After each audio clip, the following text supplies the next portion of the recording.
The next question is, how long should you run the Google ads for?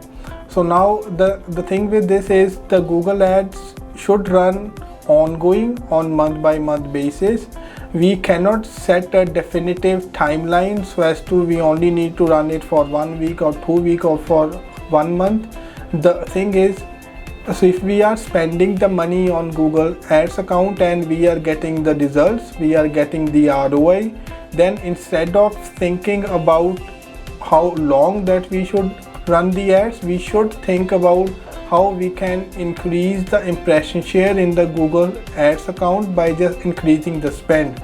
So for that, we need to run the ads for few weeks. We have to do the optimizations of the campaign on daily basis if the campaigns are new.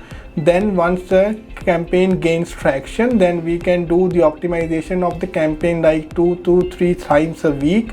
Once we are seeing consistent conversions, then we need to control the spend from the non-converting areas and making sure that we need to increase or maximize the search impression share for the best converting campaigns.